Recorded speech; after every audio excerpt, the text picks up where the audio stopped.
बिस्मिल्लाहिर्रहमानिर्रहीम अस्सलाम वालेकुम। मेरा नाम मोहम्मद उमर खान है और इस चैनल पर गुफ्तगू करते हैं हम लॉ, लैट और LLB 5S के हवाले से। तो आज का वीडियो एक इंपॉर्टेंट और इंटरेस्टिंग वीडियो है, क्योंकि इस वीडियो में मैं आप तमाम लोगों की तरफ से सबसे ज़्यादा पूछे जाने वाले सवाल, यानी कि पंजाब यूनिवर्सिटी में एडमिशन कैसे सिक्योर करना है, उसको आंसर करने वाला हूँ। इस टॉपिक पर मैं ऑलरेडी एक वीडियो बना चुका हूँ, लेकिन क्योंकि आप तमाम लोग जानते हैं कि हर साल कुछ ना कुछ चेंजेस कर दिए जाते हैं कुछ ना कुछ इदारों की तरफ से। तो इस बार पंजाब यूनिवर्सिटी का जो एडमिशन फार्मूला है, उनका जो मेरिट कैलकुलेशन फार्मूला है, उसमें एक मेजर चेंज आया है। साथ में इस वीडियो को इस वजह से मैं बना रहा हूँ, रिकॉर्ड कर रहा हूँ, ताकि आप तमाम लोगों के साथ एक अपडेटेड एडमिशन प्रोसेस के साथ किसी ऐसे स्टूडेंट का जो है वो एक्सपीरियंस शेयर करूँ जो एक अच्छा खासा वक्त जो है वो उस इदारे में सर्व कर चुका है। तो ये वीडियो इस वजह से भी इंपॉर्टेंट है क्योंकि आज की इस वीडियो में हमारे साथ मौजूद हैं सैयद मोहम्मद नैन साहब। सैयद मोहम्मद नैन साहब जो है वो पंजाब यूनिवर्सिटी लॉ कॉलेज के स्टूडेंट हैं और गालिबन जो है वो इस वक्त चौथे साल के स्टूडेंट हैं।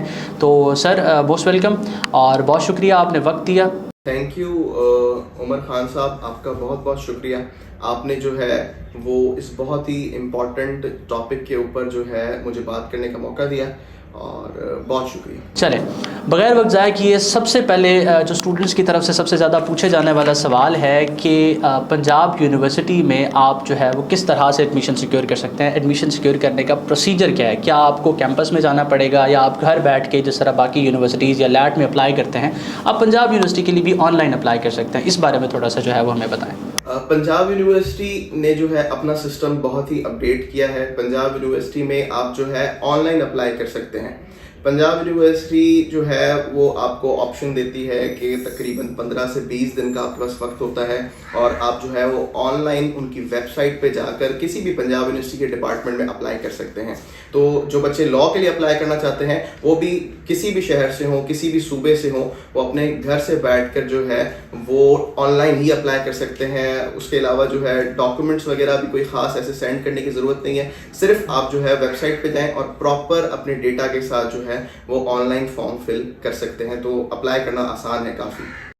चलें, अब इसके साथ तमाम स्टूडेंट्स जो इस वीडियो को देख रहे हैं उनकी इन्फॉर्मेशन में मैं ये इजाफा करता चलूँ कि अगर आप पंजाब यूनिवर्सिटी में अप्लाई करना चाहते हैं, आप मेन कैंपस में अप्लाई करना चाह रहे हैं, मेन कैंपस से लॉ करना चाह रहे हैं, आप गुजरावाला झेलम कैंपस से लॉ करना चाह रहे हैं, तो आप PULC की वेबसाइट पे जाकर ऑनलाइन अप्लाई कर सकते हैं। अपनी तमाम डिटेल्स आपने जो है वो उस प्रोसेस को फॉलो करते हुए स्टेप बाय स्टेप एंटर करनी है और जो भी डॉक्यूमेंट्स इन केस आपसे रिक्वायर किए जाते हैं कि आपने वहाँ स्कैन कॉपीज़ उनकी सबमिट करनी है, आप वो वहाँ सबमिट करेंगे। 1000 रुपीज़ का चलान है जो आपने जाके UBL में पे करना है और उसके बाद जो है वो आपकी एप्लीकेशन सबमिट हो जाएगी। अच्छा, अप्लाई प्रोसीजर के बाद जो सबसे ज़्यादा पूछे जाने वाला सवाल है वो मेरिट कैलकुलेशन फार्मूला के बारे में है, क्योंकि इस साल जो है वो पंजाब यूनिवर्सिटी का मेरिट जो कैलकुलेशन फार्मूला है उसके अंदर कुछ चीज़ें चेंज की गई हैं। तो सबसे पहले तो उसकी तरफ हम बढ़ते हैं और डिस्कस करते हैं कि इस बार पंजाब यूनिवर्सिटी का मेरिट कैलकुलेशन फार्मूला क्या है, प्रीवियस क्या था, और इस बार मेरिट कैलकुलेशन फार्मूला चेंज होने की वजह से जो टोटल मेरिट है उस पर क्या जो है वो असरअंदाज होगा। पंजाब यूनिवर्सिटी ने एक बहुत ही मेजर चेंज की है अपने मेरिट कैलकुलेशन फार्मूला में। पंजाब यूनिवर्सिटी यूजुअली जो है वो 3 चीज़ों को वेटेज देते हुए बच्चे का मेरिट कैलकुलेट करता था। पंजाब यूनिवर्सिटी में जो है लॉ एडमिशन टेस्ट की 30% वेटेज थी, उसके अलावा इंटरमीडिएट की वेटेज 45% होती थी और मैट्रिक की वेटेज जो है 25% थी। लेकिन इस मेरिट फार्मूला को करंटली जो है पंजाब यूनिवर्सिटी ने चेंज किया है, एक नोटिफिकेशन जारी किया और उसके अंदर ये बात क्लियरली मैंशनड है कि जो इस दफ़ा मेरिट लिस्ट बनेगी और इस दफ़ा जो मेरिट कैलकुलेट होगा वो सिर्फ मैट्रिक और इंटर के मार्क्स की बुनियाद पर होगा। मैट्रिक को इस दफ़ा 25% वेटेज दी गई है और इंटर को 75% वेटेज। तो लॉ एडमिशन टेस्ट का पास करना जो है वो आपके लिए कंपलसरी है, लेकिन लॉ एडमिशन टेस्ट की आपके मेरिट कैलकुलेशन में कोई खास वेटेज नहीं होगी। तो इसका जो है इसके कुछ पॉजिटिव्स भी हैं और इसके कुछ नेगेटिव्स भी हैं। इसका पॉजिटिव ये पॉइंट है कि वो बच्चे जिनका लॉ एडमिशन टेस्ट में स्कोर कम था लेकिन मैट्रिक और इंटर में ज़्यादा था, उनका जो है मेरिट ज़्यादा होगा और उनके चांसेस अच्छे होंगे पंजाब यूनिवर्सिटी में इजाफा सिक्योर करने के लिए। लेकिन जिन बच्चों का लॉ एडमिशन टेस्ट में स्कोर बहुत ज़्यादा है और किसी वजह से उनका मैट्रिक में स्कोर थोड़ा सा कम था या इंटरमीडिएट में स्कोर थोड़ा कम था, तो उन बच्चों के लिए बहुत बड़ा डिसएडवांटेज है। ख़ास तौर पे अगर मैं इसको और क्लियर करूँ तो कभी कभी ऐसा होता था कि जिस बच्चे का मैट्रिक में ए ग्रेड है तो उस बच्चे के भी चांसेस बन जाते थे पंजाब यूनिवर्सिटी में, सिर्फ और सिर्फ इस वजह से कि लैट की जो वेटेज थी, लॉ एडमिशन टेस्ट में अगर बच्चे का 80 है 90 है तो ए ग्रेड वाला बच्चा भी जो है वो पंजाब यूनिवर्सिटी आ सकता था। लेकिन अब जो है मेरे अंदाजे के मुताबिक ए ग्रेड वाला या इवन A1 ग्रेड जिसका जो है बड़े एक नॉर्मल सा स्कोर है, उसकी वजह से उसका बनाया मतलब 85% 86%, उस बच्चे के लिए बहुत ज़्यादा मुश्किल होने वाली है। चलें, इसमें अब क्योंकि आप तमाम लोगों ने ये चीज़ सुनी कि मेरिट कैलकुलेशन फार्मूला को चेंज कर दिया गया है और उसकी वजह से डेफिनेटली बात है कुछ स्टूडेंट्स को एडवांटेज भी होगा, कुछ को डिसएडवांटेज भी होगा। तो प्रीवियस ईयर का मेरिट देख के अंदाज़ा लगाया जाता था, अपना एग्रीगेट कैलकुलेट किया जाता था और स्टूडेंट एक एक्सपेक्टेशन लगाते थे कि यार मेरा अब एडमिशन हो सकता है या नहीं। अब जब लैट के मार्क्स जो है वो हम काउंट करते थे तो फिर आपका जो है वो अगर इन केस 82 83 पे आप पहुँच रहे हैं एग्रीगेट में तो आपके अच्छे चांसेस होते थे कि आप एडमिशन सिक्योर कर लेंगे। नैन साहब, मुझे बताइएगा कि इस बार जिस तरह से मेरिट कैलकुलेशन फार्मूला को चेंज किया गया है तो आप क्या एक्सपेक्ट कर रहे हैं कि मेरिट कितना होगा? अच्छा, एक बात तो बिल्कुल क्लियर है कि पंजाब यूनिवर्सिटी का मेरिट हाई होगा, क्योंकि लॉ एडमिशन टेस्ट के अंदर देखा गया यूजुअली कि इतना ज़्यादा बच्चे स्कोर नहीं कर पाते, तो ऑन एन एवरेज जो है 60 70 80 तक पहुंचते हैं। जबकि बोर्ड के रिजल्ट्स को देखें तो इंटरमीडिएट में जो है, क्योंकि अब पंजाब यूनिवर्सिटी एक पूरे पाकिस्तान के अंदर ओपन मेरिट पे एडमिशन देता है, तो हर प्रोविंस के अंदर डिफरेंट बोर्ड्स हैं। तो सिंध के अंदर जो है वो बोर्ड का रिजल्ट अपनी तरह से आता है, पंजाब में अलग तरीके से, बलूचिस्तान में अपने तरीके से। तो कुछ बोर्ड जो है वो बच्चों को बहुत ज़्यादा स्कोर देते हैं। अगर हम पंजाब यूनिवर्सिटी को कंपेयर करें, क्योंकि एक और बड़ी यूनिवर्सिटी जो है जो इसी फार्मूला पे चलती है, जो पंजाब यूनिवर्सिटी ने अभी इंट्रोड्यूस कराया है, वो है कायद-ए-आज़म यूनिवर्सिटी इस्लामाबाद। तो यूजुअली ये देखा गया है कि पूरे पाकिस्तान से जब मैट्रिक और इंटर की बेस के ऊपर मेरिट कैलकुलेट होता है तो कायद-ए-आज़म यूनिवर्सिटी का मेरिट बहुत ज़्यादा हाई हो जाता है। तो I am expecting the same for Punjab university. तो जो मेरिट लास्ट टाइम होता था हमारा, जैसे किसी बच्चे का हमने देखा कि लास्ट ईयर भी जो है 78% पे भी जो एग्रीगेट बना तो उस पर भी बच्चों की दाखिला हो गई सेल्फ के ऊपर, और जो मॉर्निंग था उसमें 82 83 वाले बच्चों की हुई। लेकिन मेरी ये जो कैलकुलेशन है उमर खान साहब, वो ये है कि अब बहुत मुश्किल है उन बच्चों का जिनका मैट्रिक के अंदर या इंटर के अंदर थोड़ा सा स्कोर कम है उनका एडमिशन होना। अब अगर किसी बच्चे का 85% से ज़्यादा मार्क्स हैं मैट्रिक में भी और इंटर में भी, तो वो ही एक्सपेक्ट करे पंजाब यूनिवर्सिटी में एडमिशन, तो मेरिट हाई होगा और जो है 80% से प्लस ही रहेगा इस दफ़ा मेरिट। तो जिसका मेरिट एग्रीगेट अगर आप कैलकुलेट करें इसी वेटेज फार्मूला को देखते हुए 25% मैट्रिक को और 75% इंटर को, और अगर आपका एग्रीगेट जो है वो 80% से कम बनता है तो मेरा ख्याल है कि अप्लाई करने का कोई फ़ायदा नहीं है। चलें, बिल्कुल ठीक है।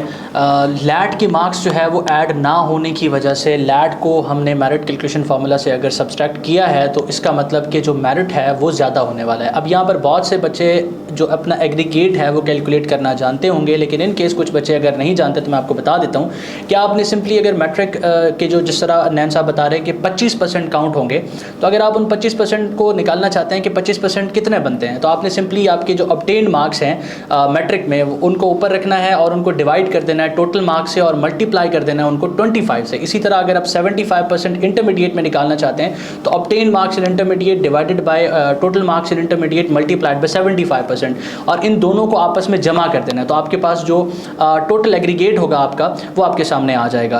तो 85 को टच करेगा मेरे हिसाब से, 83 से ऊपर रहेगा, मेरी प्रेडिक्शन ये है, क्योंकि डेफिनेटली बात है बच्चे 65 75 तक स्कोर कर रहे होते थे लैट में और एक अच्छा जो है वो कंपटीशन देखने को मिलता था। लेकिन स्टिल अब जो है वो उन बच्चों के पास एक अच्छा चांस है जिनका जो है ना एफएससी में स्कोर ज़्यादा है और वो लैट में कम स्कोर की वजह से जो है वो 1-2% 3% नीचे होते थे। खैर, इसके बाद एक और इम्पॉर्टेंट चीज़ है जो हमेशा बच्चे जानना चाह रहे होते हैं किसी भी इदारे की हवाले से, वो है उसका फ़ीस स्ट्रक्चर।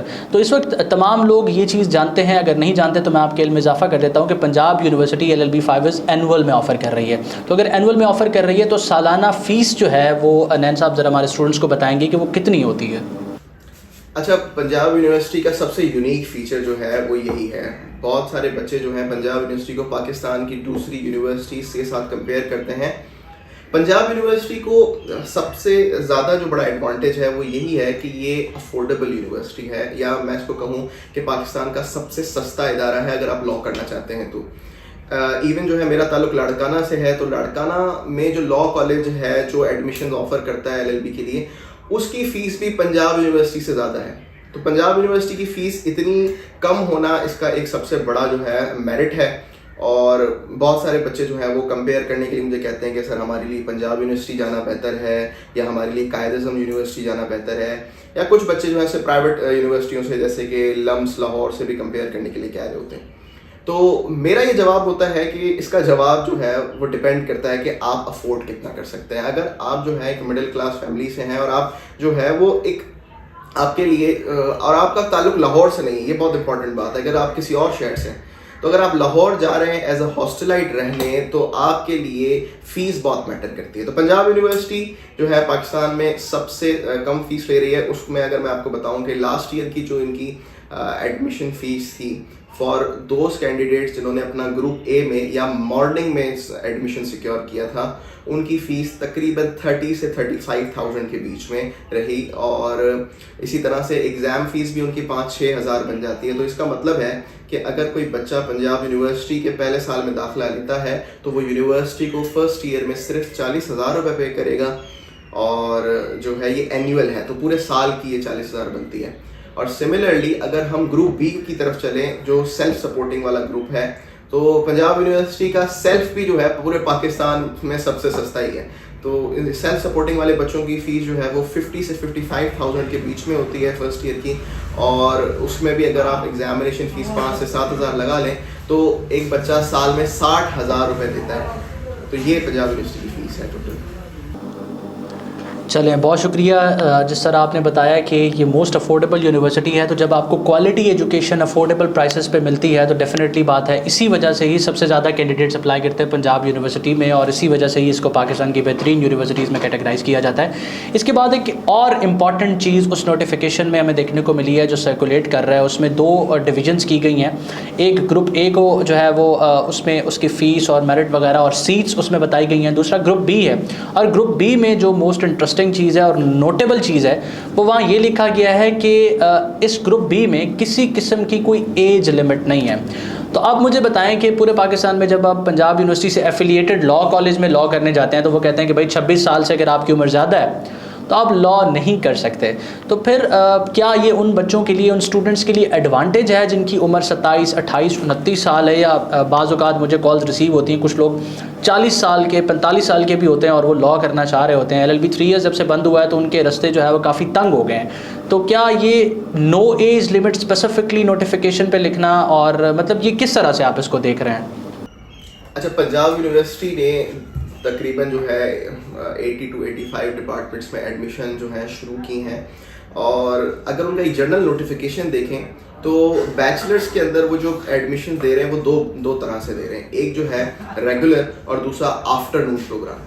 तो जो रेगुलर जिन बच्चों को एडमिशन मिल रहा है उसके लिए उनकी स्पेसिफिकली ये एज लिमिट मेंशन्ड है कि 24 ईयर्स। तो सिर्फ लॉ नहीं, आप अगर किसी भी बैचलर्स की डिग्री में एडमिशन लेना चाहते हैं तो वहाँ पर आपकी एज लिमिट 24 ईयर्स है। लेकिन शर्त यह है कि उस बैचलर्स की डिग्री में आप रेगुलर पे एडमिशन लेना चाहते हैं। तो लॉ के हिसाब से वो रेगुलर जो है वो ग्रुप ए है, या आप मॉर्निंग कह लें। तो जो मॉर्निंग की सीट्स होंगी तकरीबन जो 220 कह रहे हैं, दफ़ा 220 सीट्स होंगी, वो सीट्स जो हैं वो 24 एज से कम वाले लोग हैं, उसकी मैक्सिमम एज लिमिट 24 ईयर्स है। जबकि अगर आप आफ्टरनून प्रोग्राम में, या जो है जिसे हम ग्रुप बी कह रहे हैं, सेल्फ सपोर्टिंग कह रहे हैं, अगर उसमें अप्लाई कर रहे हैं, अच्छा, क्योंकि बहुत सारे डिपार्टमेंट है जहाँ पर आफ्टरनून प्रोग्राम है जिसे हम रेगुलर में काउंट नहीं करते, तो वहाँ पर कोई एज लिमिट नहीं है। इसका मतलब है कि एक बच्चे की एज जो है वो कितनी भी ज़्यादा हो तो वो पंजाब यूनिवर्सिटी से बैचलर्स कर सकता है, लेकिन रेगुलर नहीं। वो जो है सेल्फ सपोर्टिंग पे करेगा या आफ्टरनून प्रोग्राम में करेगा। तो LLB में ग्रुप बी जो है उन बच्चों के लिए रहेगा। तो अगर आपकी एज 24 साल से ज़्यादा है तो आपके लिए बेहतर यह है कि आप जो है वो अप्लाई ही सिर्फ ग्रुप बी के लिए करें, और ग्रुप ए में आप अप्लाई ना करें, और आप उसके लिए एलिजिबल भी नहीं है। Eligibility of group A is age limit for 24 years. So जिनकी एज ज़्यादा है वो ग्रुप ए पे अप्लाई कर सकते हैं। चलें, इसके साथ तमाम स्टूडेंट्स जिस वीडियो को देख रहे हैं, एक चीज़ आप अपने जहन नशीन करें कि LLB 5S पूरे पाकिस्तान में कहीं से इवनिंग में नहीं हो रहा। इवनिंग का मतलब है कि 4 बजे के बाद से ऑनवर्ड।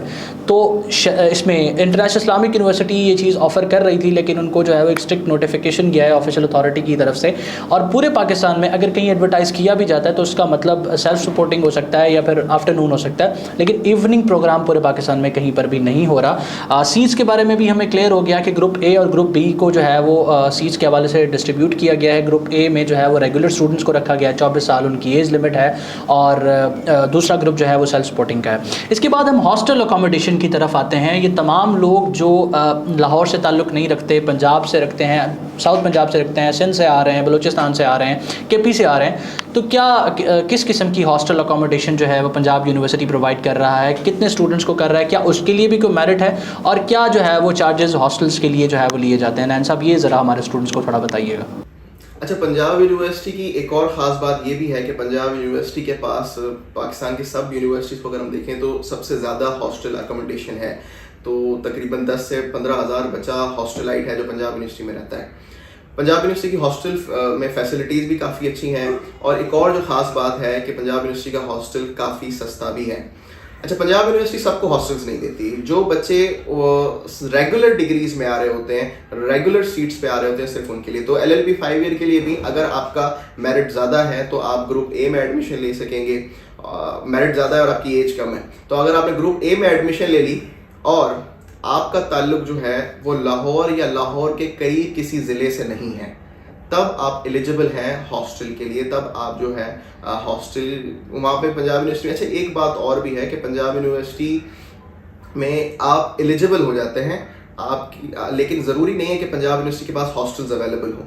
पंजाब यूनिवर्सिटी जो है, फॉर एग्जांपल इस साल पंजाब यूनिवर्सिटी के पास लॉ कॉलेज के बच्चों के लिए 100 हॉस्टल्स हैं, और लॉ कॉलेज के अंदर जो ग्रुप A में बच्चा आया है जो लाहौर से बाहर का है वो 200 है। तो पंजाब यूनिवर्सिटी सिर्फ और सिर्फ 100 बच्चों को ही हॉस्टल देगी, और वो 100 भी जो है ग्रुप A में मेरिट की बुनियाद पे देखा जाएगा कि जिसका मेरिट ज़्यादा हो। तो अगर आप जो है मेरिट लिस्ट के अंदर टॉप 100 में आते हैं और आप जो है लाहौर से नहीं हैं, तो आपको पंजाब यूनिवर्सिटी हॉस्टल दे देगी बहुत आसानी से। अच्छा सर, क्या पॉसिबल है कि जो बच्चे जो 100 और हैं ग्रुप A वाले, क्या उनको मिल जाए? यस, फिर उनको वेटिंग लिस्ट में डाल दिया जाता है, और फिर उन्हें जो है जैसे ही हॉस्टल्स खाली होते हैं तो फिर मेरिट के मुताबिक उन्हें हॉस्टल अलॉट कर दिया जाता है। लेकिन अगर आप सेल्फ सपोर्टिंग में हैं तो फिर आपको हॉस्टल नहीं अलॉट होगा। और हॉस्टल की अगर हम फीस की बात करें तो हॉस्टल फीस जो है तकरीबन जो है 20 से 22 हज़ार रुपये एनुअली है, आपको ये हॉस्टल फीस देनी पड़ेगी। इसके अलावा जो है मेस के चार्जेस इसके अलग होते हैं, मेस चार्जेस मंथली अलग होते हैं। बाकी ये 20 to 22,000 जो है वो हॉस्टल की चार्जेस होती हैं एनुअली। चलें, बहुत शुक्रिया। मेरी कोशिश थी कि ब्रीफली जो एडमिशन प्रोसीजर है मैं सबसे पहले आप तमाम लोगों के साथ उसको डिस्कस करूं, ताकि वो लोग जो अप्लाई करना चाह रहे हैं, अप्लाई करने के हवाले से कंफ्यूज्ड हैं, नए मेरिट कैलकुलेशन फार्मूला को लेके कंफ्यूज थे, उन तमाम बच्चों की कन्फ्यूजन जो है वो क्लियर हो जाए। लेकिन इस वीडियो को मैं इस तरह से डिवाइड करना चाह रहा हूँ कि वो बच्चा जो अप्लाई करना चाह रहा है उसको तो प्रोसीजर पता चले, लेकिन जो अगर एक शहर से दूसरे शहर की तरफ मूव कर रहा है, और डेफिनेटली बात है लोग FSC तक बोर्डिंग में नहीं जाते, FSC के बाद बोर्डिंग का पहला एक्सपीरियंस होता है लोगों का, तो वो लोग जो है वो रहनुमाई चाह रहे होते हैं किसी ऐसे पर्सन से जो वहाँ पर बोर्डिंग में पहले टाइम गुजार चुका है, हॉस्टल लाइफ गुजार चुका है।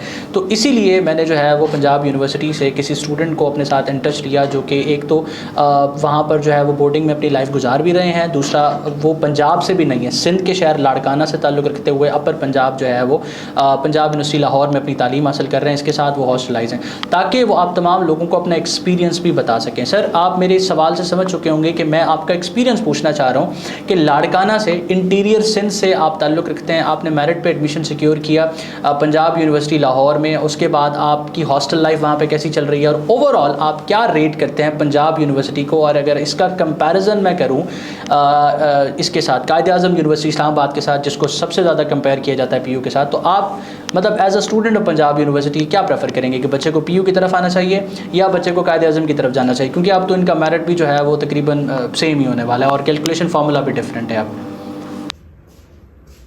अच्छा, ये तो बच्चे का इनफरादी फैसला है कि वो कायद-ए-आज़म यूनिवर्सिटी इस्लामाबाद जाना चाहता है या पंजाब यूनिवर्सिटी लाहौर जो है वो आना चाहता है। लेकिन एक बात देख लें कि इन दो यूनिवर्सिटीज़ के साथ साथ ये दो शहर भी हैं, तो फैसला करते हुए मुझे लगता है कि बच्चे को ये नज़र में रखना चाहिए कि उसे इस्लामाबाद जाना है या लाहौर जाना है। तो इन दो शहरों में बहुत बड़ा डिफरेंस है। अच्छा, दूसरा, अगर हम यूनिवर्सिटी पर्सपेक्टिव से बात करें तो कायद-ए-आज़म यूनिवर्सिटी जो है वो सेमेस्टर सिस्टम पे चल रही है, जो कि मेरे हिसाब से एक बेहतर सिस्टम है। बाकी पंजाब यूनिवर्सिटी एनुअल सिस्टम में चल रही है, उसकी एक वीकनेस है। लेकिन पंजाब यूनिवर्सिटी की कुछ क्वालिटीज़ भी हैं, जैसे कि मैंने आपको सबसे पहले हाईलाइट किया कि ये सस्ती यूनिवर्सिटी है। तो अगर क्वालिटी ऑफ एजुकेशन की बात की जाए तो क्वालिटी ऑफ एजुकेशन जो है, मुझे लगता है कि पंजाब यूनिवर्सिटी ने, क्योंकि जब से एनुअल सिस्टम इंट्रोड्यूस कराया है तो इसकी मुतासिर ज़रूर हुई है। और एक तो एनुअल सिस्टम इंट्रोड्यूस कराना, दूसरा number of seats Punjab university ने बहुत ज़्यादा बढ़ा दी हैं। तो कुछ मैनेजमेंट के भी मसले होते हैं, लेकिन उसके बावजूद भी पंजाब यूनिवर्सिटी अपनी फैकल्टी, पंजाब यूनिवर्सिटी अपनी फ़ीस, पंजाब यूनिवर्सिटी ख़ास तौर पे अपनी लेगेसी की वजह से जो है, मैं ज़ाती तौर पे इसको रैंक नंबर 1 पे रखता हूँ और कायद-ए-आज़म को मैं नंबर 2 पे रैंक करता हूँ। क्योंकि जब आप पंजाब यूनिवर्सिटी आते हैं तो आप इसकी लेगेसी के साथ ही कंटिन्यू करते हैं और यहाँ पर आपको वो इन्वायरमेंट मिलता है जहाँ से जो है पाकिस्तान के बहुत बड़े बड़े नाम वकालत के, जुडिशरी के निकले हैं। तो वो एक बहुत बड़ी खूबसूरत चीज़ है जो पंजाब यूनिवर्सिटी की है। अच्छा, मैं जब पंजाब यूनिवर्सिटी पहुँचा, आपने मुझसे एक्सपीरियंस पूछा, तो बहुत सारे जो बातें थी जो मैं सोच कर गया था वो नहीं हुई। जैसे कि मुझे लगता था कि हॉस्टल्स जो हैं वो इतने अच्छे नहीं होंगे। हॉस्टल्स पंजाब यूनिवर्सिटी के काफ़ी बेहतर हैं। हाँ, उसके अलावा जो है पंजाब यूनिवर्सिटी के बारे में ये भी कहा गया था कि वहाँ पर पॉलिटिक्स बहुत ज़्यादा है। पॉलिटिक्स जो है बिल्कुल बहुत ज़्यादा है, मतलब कंपेयर करेंगे अगर आप पूरे लाहौर में दूसरी यूनिवर्सिटी से, तो पंजाब यूनिवर्सिटी में पॉलिटिक्स सबसे ज़्यादा है। लेकिन उसके बावजूद भी पंजाब यूनिवर्सिटी जो है वो पढ़ने वाले बच्चे को पढ़ने की बहुत सारी अपॉर्चुनिटीज़ देती है। अच्छा, पंजाब यूनिवर्सिटी के अंदर आप अकोमोडेट बहुत आसानी से हो जाते हो, क्योंकि अगर मैं आपको समझाऊं तो पंजाब यूनिवर्सिटी खुद अपने अंदर एक शहर है। तो आप लाहौर में रह कर भी, हो सकता है कोई बच्चा, किसी को लाहौर घूमने का भी मौका ना मिले और लाहौर जाने की ज़रूरत ही ना पड़े, क्योंकि यूनिवर्सिटी के अंदर ही वो सारी चीज़ें मौजूद हैं। उसके अलावा हॉस्टल लाइफ जो है वो बहुत अच्छी है। क्वालिटी ऑफ हॉस्टल लाइफ आप यहाँ पे गुजारते हो, क्योंकि ख़ास तौर पे जिस कैलिबर के यहाँ पर स्टूडेंट्स आते हैं, यहाँ पर मेरिट होने की वजह से बहुत काबिल स्टूडेंट्स आते हैं। पंजाब यूनिवर्सिटी 400 का बैच उठाती है और उन 400 में मुझे लगता है कि पंजाब यूनिवर्सिटी का जो डिस्टिंक्टिव फीचर है वो यही है, ये 400 बच्चे जो हैं ये नायाब मोती होते हैं और ये पूरे पाकिस्तान से ऐसी डाइवर्सिटी लेकर आते हैं कि अब मैं सिंध से जो है लाहौर पहुंचा, मेरे घर से पंजाब यूनिवर्सिटी का जो डिस्टेंस है वो 1200 किलोमीटर है तकरीबन। जो है मुझे अपने शहर से वहाँ पहुँचने में, अगर मैं निकलूँ तो मुझे 14 से 15 घंटे लग जाते हैं। तो अपने घर से इतना दूर जाकर भी मैंने जो है पंजाब यूनिवर्सिटी में मुझे जो सेटल होने में ज़्यादा वक्त नहीं लगा। अच्छा, मैं वो बच्चा था जिसने जो है हॉस्टल लाइफ कभी गुजारी नहीं थी, लेकिन फिर भी जो है मैंने हॉस्टल में जो है वक्त गुजारा। और यूनिवर्सिटी आपको अपॉर्चुनिटी देती है ग्रोथ करने की, और ख़ास तौर पे हॉस्टल लाइफ आपको बहुत कुछ सिखाती है। तो अगर आप कंपेयर करेंगे इसको कायद-ए-आज़म से, तो डेफिनेटली कायद-ए-आज़म जो है वो कुछ चीज़ों की वजह से बहुत ज़्यादा नुमाया है। उनके एग्जामिनेशन पैटर्न और उनकी फैकल्टी और उनकी क्लासेस का जो है एक पंक्चुअल होना। मैं अगर आपको टू बी ऑनेस्ट बताऊं कि क्या फ़र्क है कायद-ए-आज़म में और पंजाब यूनिवर्सिटी में। कायद-ए-आज़म यूनिवर्सिटी सेमेस्टर होने की वजह से अटेंडेंस पे बहुत ज़्यादा फोकस करती है, जबकि पंजाब यूनिवर्सिटी का अटेंडेंस पे इतना फोकस नहीं है। तो आपको 400 की बैच है, लेकिन उसके बावजूद भी जो है आपको अटेंडेंस कम मिलती है पंजाब यूनिवर्सिटी में। बहुत सारे बच्चे जो हैं वो पंजाब यूनिवर्सिटी रेगुलर नहीं आ रहे होते, हालांकि उनकी एडमिशन रेगुलर होती है। तो इन सब चीज़ों की वजह से कायद-ए-आज़म जो है थोड़ा आगे निकलती है। लेकिन फिर अगर आपको अफोर्डेबिलिटी का इशू है तो Quaid-e-Azam is never a good option for you. Punjab university is the best option. ठीक है, सिर्फ ऐसा नहीं है कि कायद-ए-आज़म के कंपैरिजन में आप किसी से भी कंपेयर कर लें, तो अगर if you have financial issues और अफोर्ड करना मसला है तो आपके लिए जो है नंबर 1 यूनिवर्सिटी पंजाब यूनिवर्सिटी है, या मैं कह लूँ कि जो है ओनली यूनिवर्सिटी। चलें जी, बहुत शुक्रिया वक्त देने का नैन साहब, और मैं उम्मीद करता हूं कि आपका ये एक्सपीरियंस हमारे साथ अच्छा रहा है। और मैं ये भी उम्मीद करता हूं कि तमाम लोग जो इस वीडियो को देख रहे थे, आपने जो है वो आज के दिन में कुछ ना कुछ सीखा, और जो आपके सवालात या कन्फ्यूजन थे उनको बेहतर तरीके से जो है वो हम आंसर कर सके हैं। और मेरी ये कोशिश है इस वीडियो सीरीज़ के थ्रू कि आप तमाम लोग जो कि लॉ में एडमिशन सिक्योर करना चाह रहे हैं, यूनिवर्सिटीज़ को सेलेक्ट करने के हवाले से कन्फ्यूज़ हैं, मैं पर्सनली वो लोग जो या तो उस यूनिवर्सिटी से तालीम हासिल कर चुके हैं या फिर करंटली जो है वहाँ पे स्टूडेंट हैं, मैं उनके जो एक्सपीरियंसेस हैं वो आपके साथ शेयर करूँ ताकि इस बेसिस पे आप अपना फैसला जो है वो बेहतर तरीके से कर सकें। तो नैन साहब के बारे में मैं आपको बताता चलूँ कि सैयद मोहम्मद नैन इस वक्त पंजाब यूनिवर्सिटी में लॉ की तालीम भी हासिल कर रहे हैं और इसके साथ साथ जो है वो लाड़काना में जो एक स्टार्टअप है लॉ का, नैन लॉ फाउंडेशन इनके अपने नाम से ही है, जो कि मुख्तलिफ स्टूडेंट्स जो लाड़काना से ताल्लुक़ रखते हैं उनको लॉ एडमिशन टेस्ट की तैयारी भी करवा रहे हैं। इसके साथ साथ जो है वो LLB 5S की प्रिपरेशन भी करवा रहे हैं। इसके साथ ये मुख्तलिफ स्टूडेंट्स को लॉ के हवाले से ट्रेनिंग सेशंस भी प्रोवाइड करते हैं। तो मेरी तरफ से बेस्ट विशेस सर आपके प्लेटफॉर्म के लिए, और hope you enjoyed the experience and thank you very much for giving your precious time. Sir आपका भी बहुत बहुत शुक्रिया।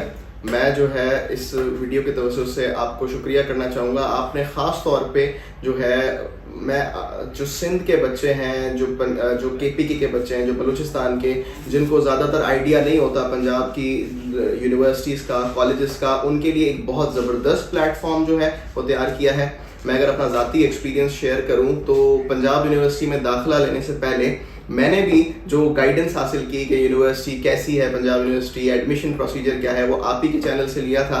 और जो है आज जाहिर सी बात है कि मैं खुद भी बच्चों को गाइड कर रहा हूँ, लेकिन वो सारा क्रेडिट जो है कहीं ना कहीं एक पॉइंट पे द लॉ चैनल को जाता है और उमर खान साहब को जाता है। तो बहुत अच्छा इनिशिएटिव है। सिमिलरली जो है अब आपसे जो है हमने ये सीखा है और जॉइंटली जो है अब हम ये काम कर रहे हैं कि और जो बच्चे, क्योंकि जो कन्फ्यूजन्स हमने फेस की, जो मुश्किलात जो है हमें फेस हुई, वो जो है कोई और बच्चा फेस ना करे।